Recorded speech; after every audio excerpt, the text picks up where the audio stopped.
Boa noite a todos, todas e todes. Eu me Boa chamo noite. Luciana, estou diretora aqui do CEMAP, do Coletivo de Saúde, junto com os demais colegas aqui presentes. Estamos muito felizes, é com muita alegria que nos recebemos, né? Recebemos vocês essa noite. O CEMAP este ano completa seus 35 anos e nós temos feito durante este ano vários eventos, várias lives, né? E não podíamos deixar de falar no mês de setembro, né, sobre esse tema tão importante que é o suicídio, devido ao crescimento que a gente vem acompanhando aí nas notícias, né, e nos demais canais, então nós não tínhamos como passar desapercebido durante todos nós.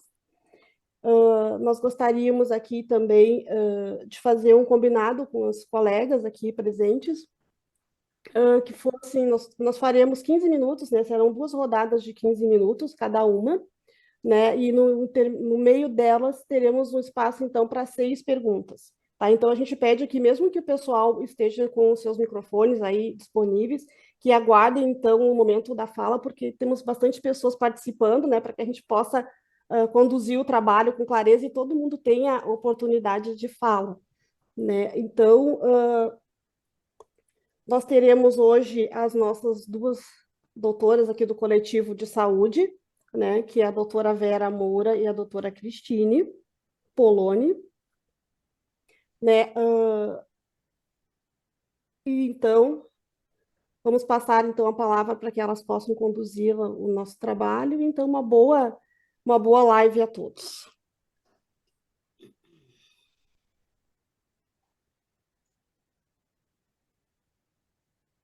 Com a palavra, doutora Vera, Acho que começo eu, né? então começa. Boa noite a todos. E eu gostaria de abrir essa noite, assim, conversando um pouquinho sobre a importância do tema, né? Por que falar em suicídio? É um tema que a gente toca muito pouco nele, porque é um pouco tabu, né?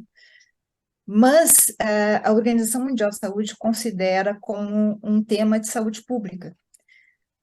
Em 2019, o suicídio foi a primeira causa de morte no mundo, superando AIDS, superando malária, superando câncer de mama, superando homicídios e mortes em guerras, né?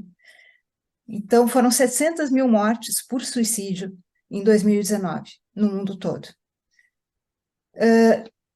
Essa taxa, vamos dizer assim, em parte do mundo, ela diminuiu um pouco, mas nas Américas ela teve um crescimento. Então, isso nos toca, como América do Sul, isso nos toca, né? Nós temos tido um aumento no número de casos de suicídio, e aqui no Brasil a gente tem, acho que são dados de 2019 também, nós temos um suicídio a cada 45 minutos. E para cada suicídio nós temos 20 tentativas que não funcionaram, né? Então é realmente um número muito grande e é algo que traz muito sofrimento às famílias, né? E a gente tem uma certa dificuldade, não só de lidar, mas de falar nisso, né? Tem um certo tabu, e a gente precisa falar disso, é fundamental. Então, por isso que a gente trouxe esse tema, eu acho que é um tema de muita importância, né? E é um tema que, sim, Desculpa, ele o suicídio, é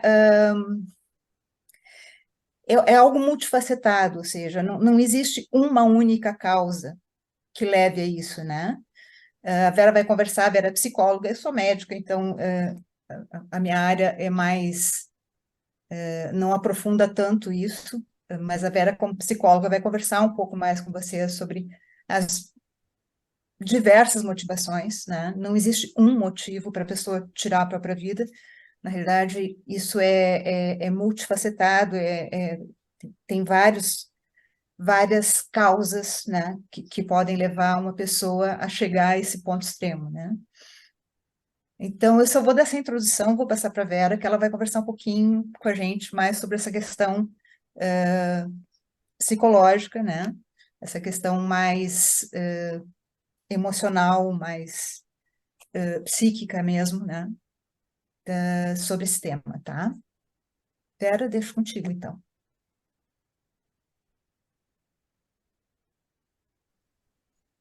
Boa noite para todas as pessoas que estão aqui.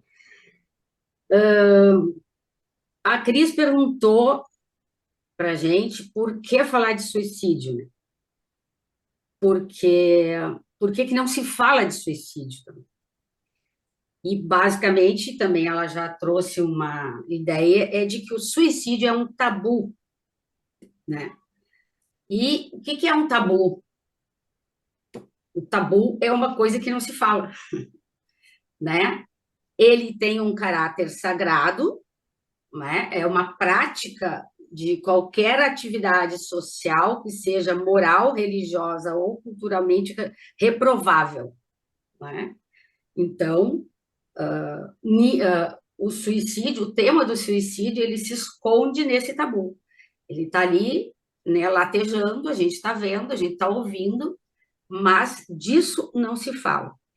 Nas famílias que tem uma pessoa que se suicidou, quando as pessoas se reúnem, enfim, e lembram dos seus mortos já, coisas que fizeram, coisas que disseram, aquele que se suicidou não se fala. Isso é como se fosse uma combinação perfeita, assim, quase, né? Porque, assim, não se pode tocar no nome dessa pessoa que tirou a própria vida, né? Então, esse sistema, porque existe um mito, né, de que se a gente não falar, não vai acontecer. E é justamente o contrário, que se a gente fala, é que a gente evita que aconteça, né? E fala para quem? Para quem a gente confia, né? Se essa pessoa que a gente confia não está se sentindo forte o suficientemente para aguentar, segurar essa bronca, né? Entre aspas, essa bronca, é melhor que ela procure outra ajuda também, né? Porque os sinais, a Cris vai falar dele depois, eles são visíveis, apesar de que a dor da pessoa é invisível, né? A gente não nota. Esses dias eu ouvi alguém falando que fingir alegria é possível, né? Mas não é possível fingir tristeza e depressão, né? Uma pessoa que está triste, ela não consegue fingir que está alegre, enfim, né? Então, o tabu, por exemplo, então ele tem um conjunto de situações sociais, principalmente religiosas, né? É da religião que vem a maior proibição de discussão. O que acontece na religião católica? A pessoa que tirou a própria vida não é enterrada num cemitério católico, não se pode rezar missa para esta pessoa, né? E tem a máxima que diz que Deus deu a vida, né? Então é só ele que pode tirar. E se alguém se arvora a tirar a própria vida, está querendo bancar o Deus, né? Então, o mito é a própria sociedade, ela faz um sistema de reforçar o mito, né? De reforçar o tabu. E como é que ela faz isso? Não falando, né? Então, essa resistência que a gente está criando agora, que é o fazer o contrário, que é falar, né? Gera algumas consequências, né? Eu não sei se a Cris vai falar da origem do Setembro Amarelo. Vocês, não sei se vocês sabem, já falou? Tu vai falar, Cris? Pode falar, Vera. Pode Ah, falar. por que Setembro Amarelo, né? Em 1994, um rapazinho de 16 anos, que disseram que ele era muito querido por todos, enfim, isso é uma coisa também, às vezes, não combina, né? O suicida, ele tende a ser muito introspectivo, né? Muito solitário, mas esse menino tinha uma vida social bastante intensa na escola, enfim. Ele comprou um carro, que era um Mustang do ano de 68, e restaurou esse carro. Nos Estados Unidos, pode dirigir com 16 anos. E a causa do suicídio, acho que não teve, assim, uma situação específica, né? Ele se matou dentro do carro que ele restaurou e pintou de amarelo, né? Então, os pais chegaram um pouquinho depois que ele tinha morrido. Então, a ideia surgiu até dos próprios pais, assim. No enterro do menino, eles divulgaram um cartão, cada pessoa que foi recebeu um cartão avisando que se as pessoas precisassem de ajuda, solicitassem ajuda, né? E eles criaram uma instituição, enfim, que já atendeu milhares de jovens, né, que pediram ajuda. Então, esse é o caso, digamos assim, clássico, que deu origem a essa, a essa ideia, assim, de se falar em setembro, né, e foi chamar de amarelo por causa do Mustang dele. Então, a gente pensou, a gente levantou alguns casos, né, que foram publicados socialmente. Eu não sei se a Cris quer falar do que ela pensou, dos dois casos. Eu tenho mais alguns aqui. Se são casos, isso é muito importante, assim, a gente vê que são casos muito diferentes um do outro, né? Situações muito diferentes uma da outra. Então, para a gente ver que não existe um motivo para a gente tirar a vida, para a pessoa tirar a vida, e que sim, que os fatores externos, digamos assim, eles só são uma alavanca para tirar a vida, né? Então, vamos ver, Cris, tu queria falar da Amy Winehouse. Eu lembrei de dois casos, sim. Um foi um caso que teve bastante repercussão, que foi da Amy Winehouse, que era uma cantora. Ela morreu com 27 anos, né, muito jovem, e na realidade ela morreu de overdose, né?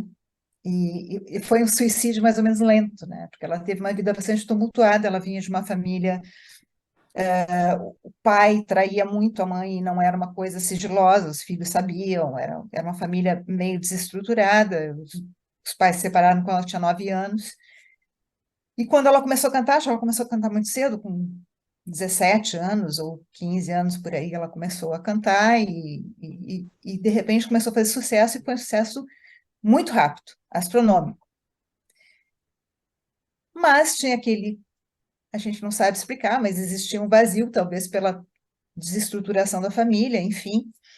Ela começou a usar drogas, né? Ela tinha um problema sério de alcoolismo, e foi meio que um suicídio lento, ou seja, ela chegou à beira da overdose várias vezes, né?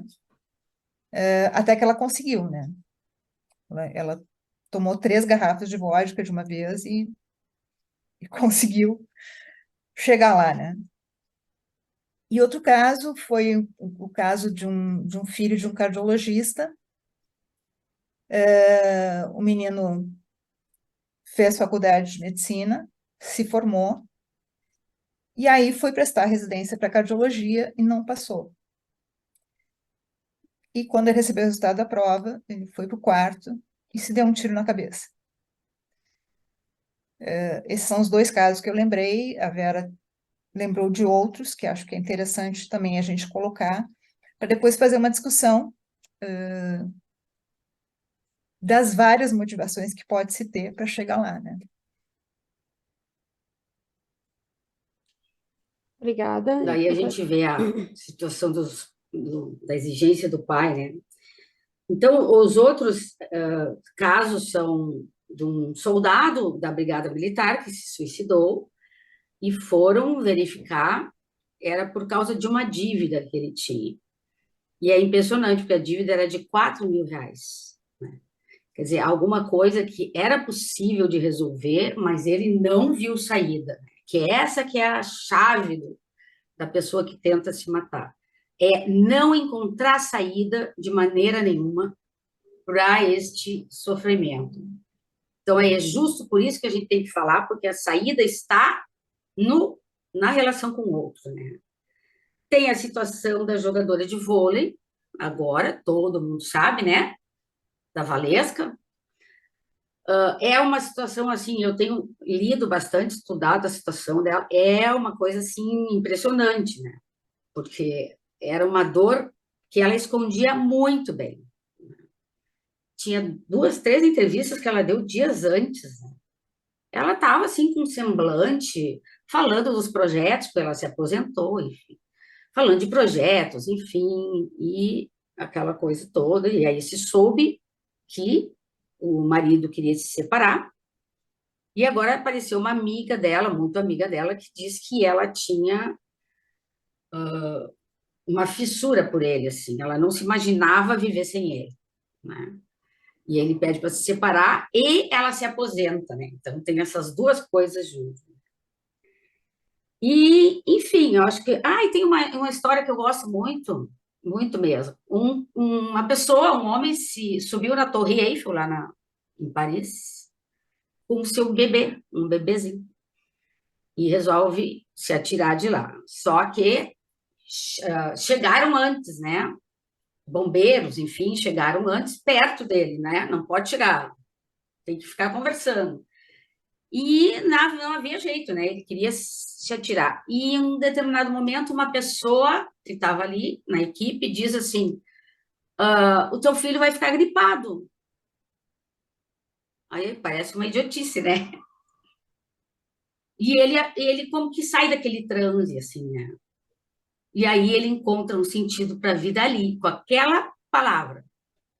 Eu tenho que cuidar do meu filho, então eu não posso morrer, e nem posso levar ele também, né? Então, a fala deu uma volta naquela circunstância ali, né? E ele sai da cena do suicídio, porque a criança ia ficar gripada. Então, essa história é muito interessante.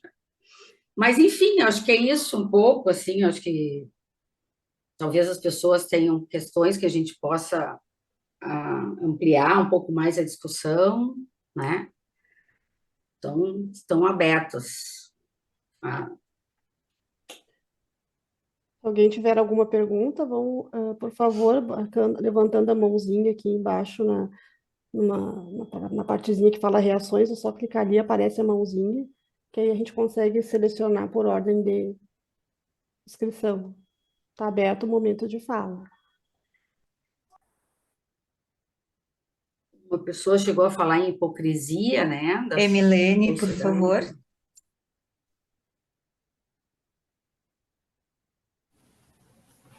Boa noite.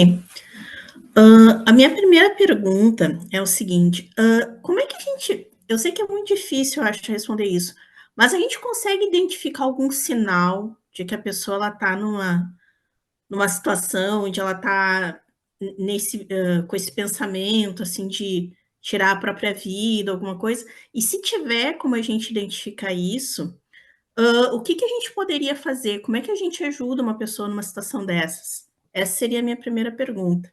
Obrigada. Então, Cris quer falar?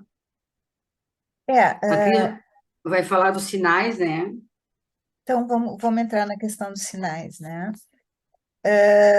Uma das coisas que a gente pode identificar, assim, é o aparecimento ou o agravamento de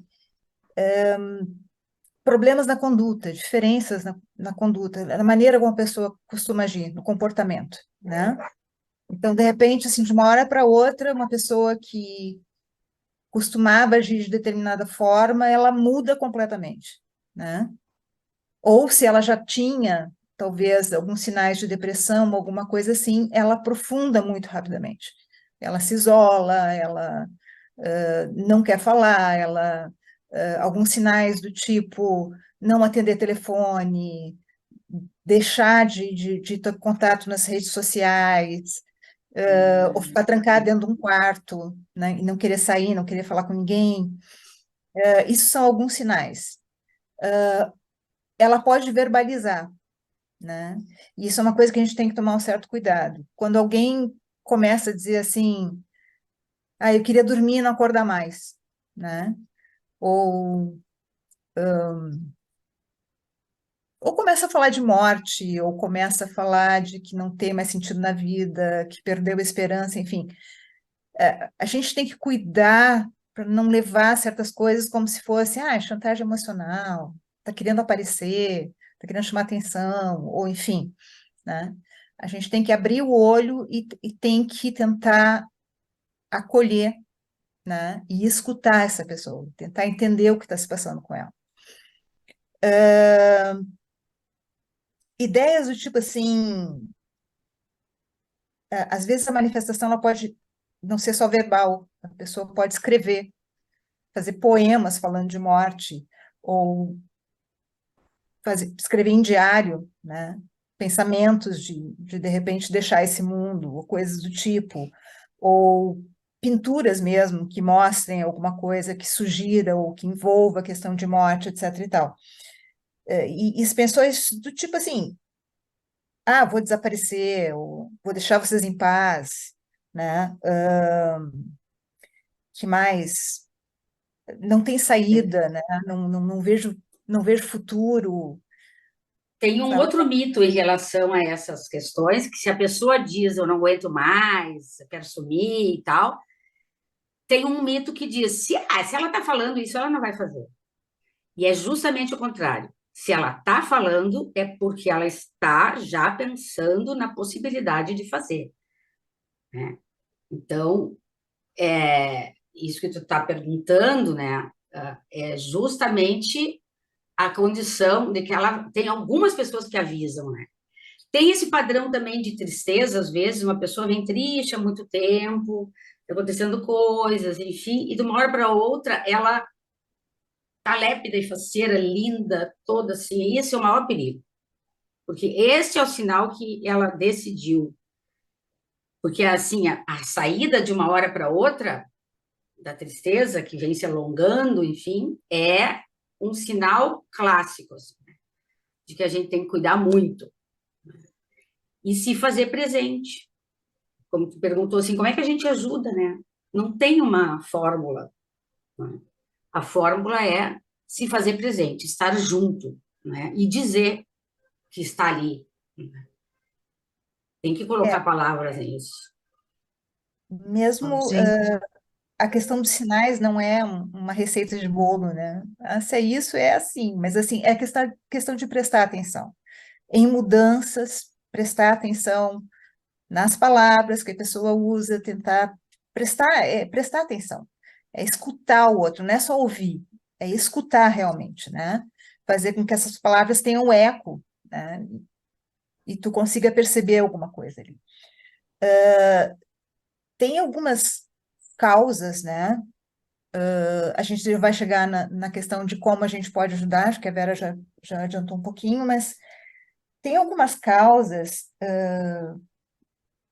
que, como a gente já conversou, né, citando esse caso de suicídio, vocês podem ver que as causas são as mais diversas possíveis, né? Então, mas um dos fatores é a questão, assim, do agrotóxico, por exemplo, né? Pessoas que moram no interior, a gente sabe que agrotóxico é uma das causas de modificação do cérebro, do funcionamento cerebral, que leva à depressão. E a depressão é uma das causas mais frequentes de suicídio. A depressão, ela pode ser de fundo químico, ou ela pode ser da vida, né? Das frustrações que tu tem na vida, de percalços que vão se acumulando e que a pessoa acaba não conseguindo lidar com as coisas, enfim. Mas tem situações tipo perda de emprego, que muitas vezes levam ao suicídio, situações de pressão no emprego, né, que às vezes podem também levar a suicídio, crises políticas até, a gente lembra do suicídio do Vargas, né, que foi a saída que ele encontrou para a crise política, crises econômicas, a gente lembra, assim, vendo na história, né, aquela crise econômica de 29 levou muita gente à falência, e da falência as pessoas se mataram, né? Teve muita gente que tinha pequenos negócios ou grandes negócios e que faliu, e que não aguentou, né? Não aguentou segurar e acabou indo ao suicídio, né? Que mais? Discriminações, né? O bullying, discriminação pela questão de fugiu a palavra, meu Deus, orientação sexual ou identidade de gênero, agressões físicas, psíquicas, né? Isso às vezes acontece com mulheres, né? Principalmente as agressões psíquicas, que são muito mais frequentes, talvez, do que as agressões físicas. Já falei na questão do sofrimento no trabalho, né? Conflitos familiares, perda de alguém muito querido, como a perda de um filho ou de um companheiro que era muito amado, doenças crônicas, que são dolorosas ou muito limitantes, também podem causar isso, né? Podem acabar levando a isso. E assim, como é que a gente ajuda? Eu acho que é basicamente isso, é a observação e a escuta, né? Como a Vera falou, assim, às vezes a pessoa precisa de um motivo para se agarrar na vida, né? E às vezes, tu conversando, tu consegue mostrar para essa pessoa que ainda existe um motivo. Como a história do filho que vai se gripar, né? Às vezes é isso, é tu dar um motivo, porque os estudos mostram, assim, que se a pessoa está com a intenção de se matar, tem mais ou menos 10 minutos para a gente fazer esse clique, né? Para a pessoa tirar isso da cabeça. Tem aquela história do CVV, né? De ligar para o Centro de Valorização da Vida, ou mesmo um amigo ou alguém de confiança. Se ela fala, vou me matar, e alguém fica conversando e tentando ajudar ela a encontrar uma razão para continuar viva, depois de 10 minutos ela desiste. Não que ela não vá tentar de novo, mas aí, assim, é aquela questão de convencer a buscar ajuda, a fazer um tratamento, tentar sair dessa crise, buscar saídas para a crise, seja, se for por depressão, tratar, ou se for por crise econômica, ajudar a pessoa a encontrar a saída, seja qual o motivo, né? Então, acho que a escuta é muito importante. E acho que isso vale também a outro detalhe. Se a gente não se sente capaz de virar essa chave no outro, é importante procurar ajuda ou convencer essa pessoa a buscar ajuda, né? Então, se tu não te sente capaz de apoiar e de ajudar essa pessoa a resolver, é tentar levar essa pessoa para um local que dê conta disso, né? Ou para alguém que dê conta. Obrigada. A gente tem algumas colocações aqui no chat, da nossa colega Estela, que está sem áudio, então eu vou ler. Sim. Ela falou então sobre hipocrisia da sociedade, né? Ela diz que tem muita hipocrisia e também pressão social de verdades absolutas da sociedade e que tentam nos encaixar, né? Nos colocar em caixinhas. Ainda coloca que a ideação suicida pode levar bastante tempo, porque é nesse tempo que se elabora muitas vezes a forma como se vai, né, chegar ao ato, e que pouco se fala, mas que crianças também se suicidam, né, às vezes por terem as suas emoções reprimidas ou negligenciadas por pais ou cuidadores. O Crianças suicídio e adolescentes, infantil né? é bem diferente, né? De um suicídio de adolescente e um suicídio de adulto. Porque eles pensam de formas diferentes, né? A criança não tem ideia de que ela está terminando com a própria vida para sempre. Então, mas isso é uma questão assim à parte, né? O que eu estava pensando aqui, né, é que a gente não pode encontrar uma causa fora, extra, né? Ele perdeu o emprego, então se matou, né? Ele entrou em falência, então se matou. Ele perdeu o filho, então não é assim, né? Porque todas essas coisas que acontecem, é possível pensar numa saída, numa alternativa. Então, se uma pessoa desiste de se matar, no lugar disso, ele tem que construir um projeto de vida. né? Para ficar aqui, só ficar rastejando também não adianta, né? Então, esse pai que estava lá na Torre Eiffel, ele encontra um projeto ali. Eu preciso sustentar meu filho, né? Eu preciso criar ele. Então, isso é muito importante, assim, né? Há poucos dias também um jornalista se suicidou, 40 e poucos anos, também foi pública a situação. Ele estava humilhado, envergonhado da demissão que ele teve de uma rede importante e ele foi trabalhar numa rede, assim, nada significativa e num horário também que ninguém escutava, né? Então, aconteceu o suicídio, mas não é esta a causa do suicídio. A causa do suicídio foi não encontrar uma alternativa para se recompor daquela demissão, né? Então, assim, recursos poucos que ele tinha, né? A humilhação tomou conta, e como homem, né? Que tinha filhos pequenos, enfim, tal, ele não preferiu se retirar, ou entre aspas, o preferiu, né? Não é assim, uma escolha muito consciente.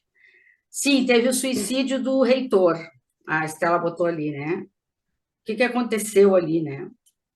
Um homem acusado de roubo e corrupção e foi humilhado na prisão enquanto era recebido lá na prisão.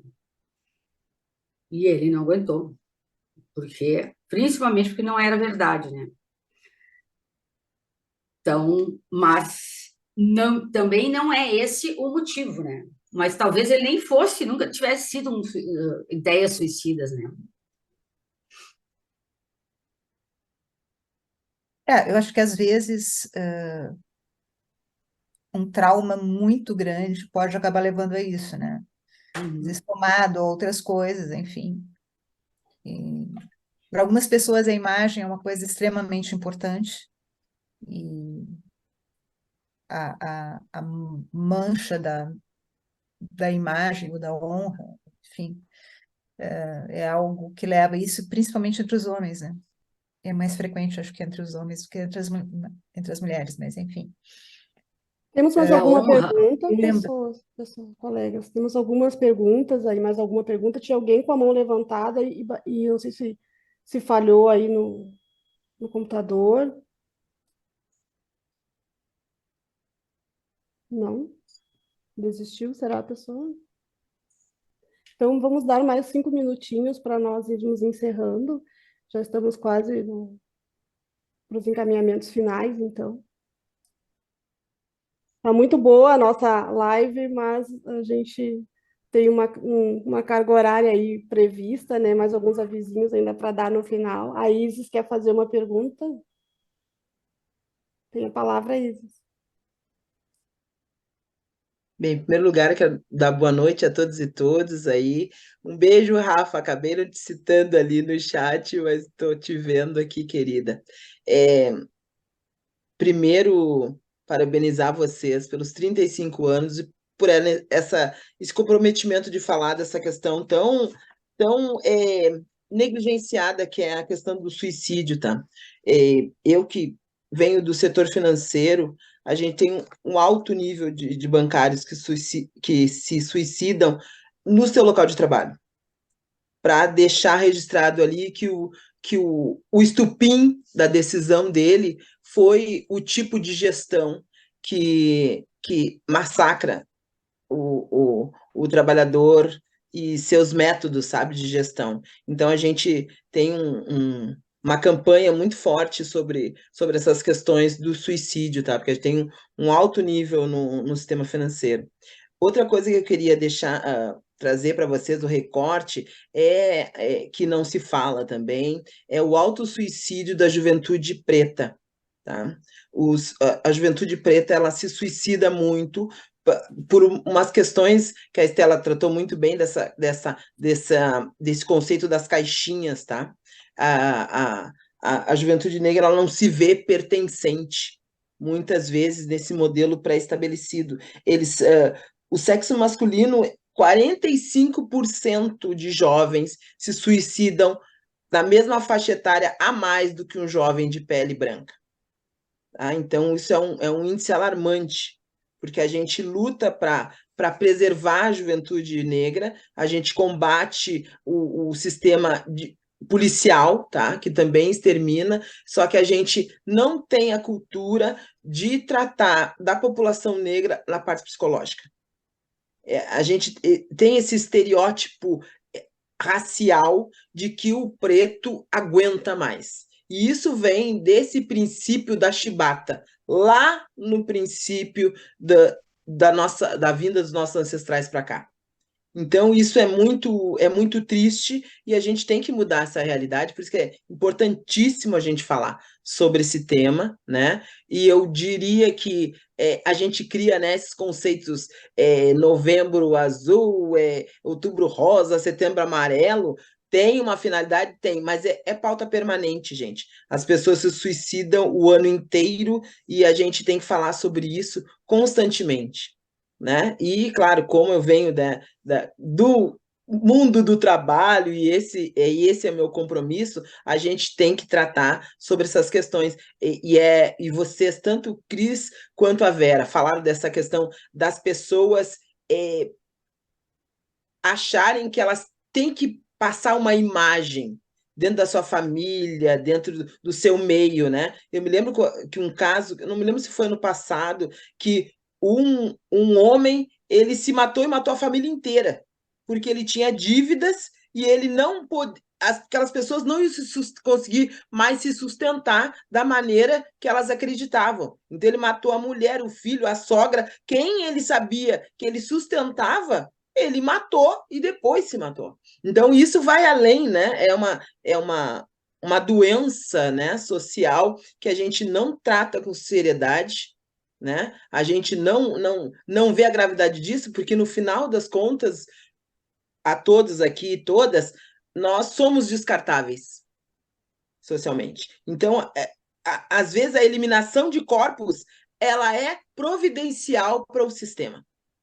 E é por isso que não se fala, não se cria políticas de combater, né? E de prevenir, né, gurias? Porque se tudo tivesse uma prevenção, que a Cris falou dessa questão da escuta e do olhar para o outro, eu me lembro de algumas situações que a gente via a tristeza no olhar da pessoa. Mesmo que a pessoa estivesse feliz, no olhar dela tu via que não, ela não estava. Né? E aquilo, quem se suicida deixa escrito, mas não diz eu vou me matar hoje. Ele simplesmente decide que dali para frente ele não tem mais força.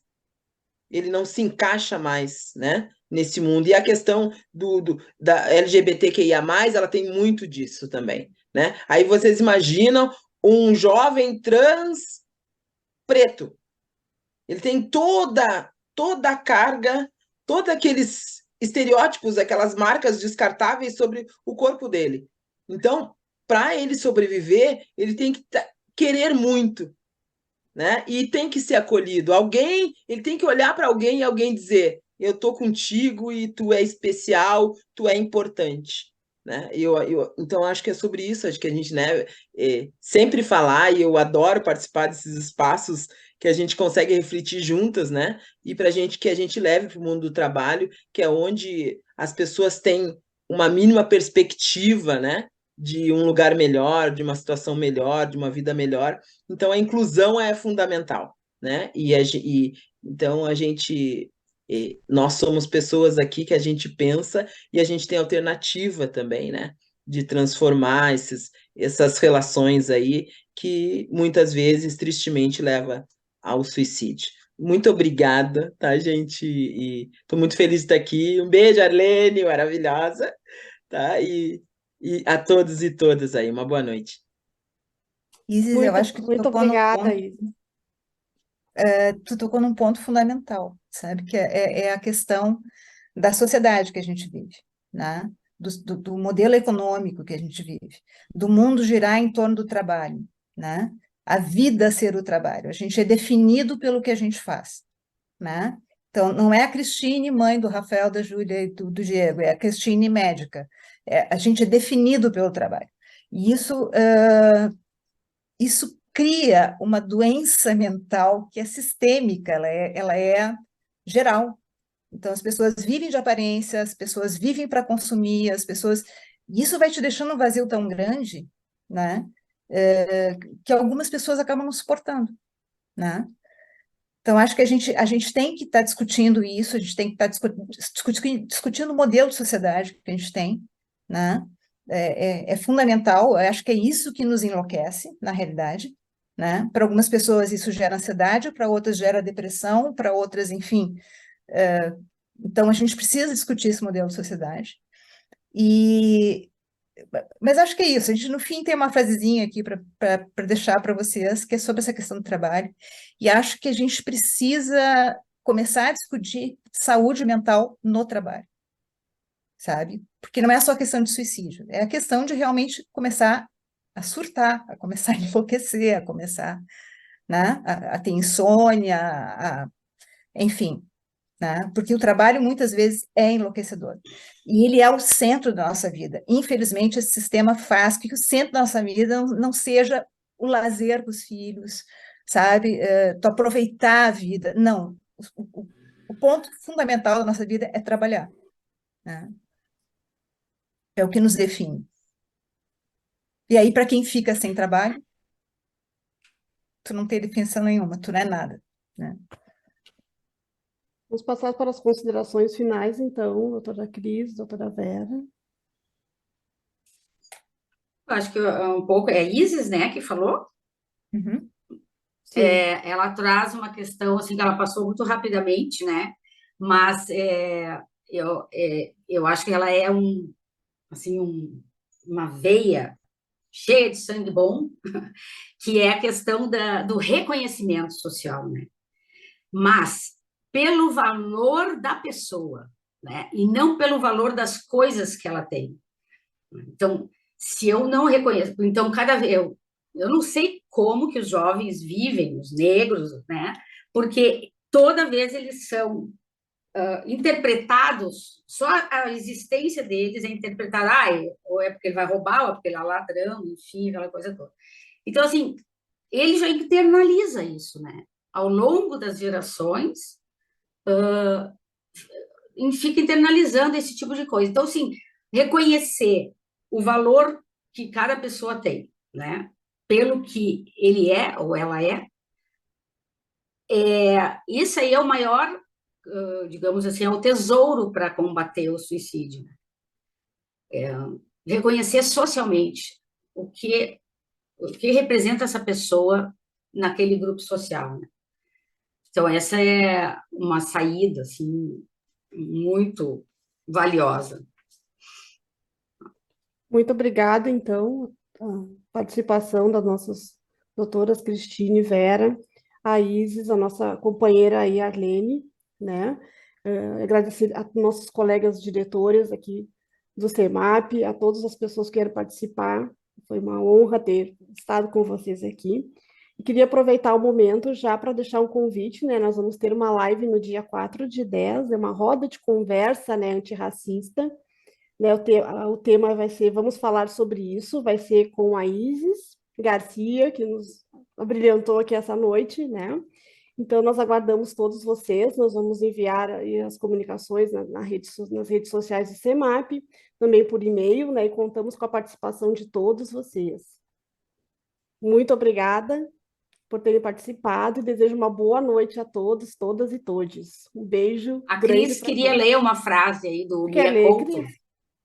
Então, vamos voltar aqui para... A frase Por do Mia favor. Couto. Cadê ela? Tá sem áudio, Cris? Tá, é bem rapidinho, ela é curtinha. A fadiga que sentimos não é tanto do trabalho acumulado, mas de um cotidiano feito de rotina e de vazio. O que mais cansa não é trabalhar muito. O que mais cansa é viver pouco. O que realmente cansa é viver sem sonhos. É do Mia Couto. Muito Ok? obrigada. Levemos, então, para reflexão esse lindo encerramento que a doutora Cristine nos passou. Muito obrigada. Boa noite a todos. Boa noite a Até todos. breve. Boa Até. noite, bom descanso a todos. Descanso a todos. Boa noite.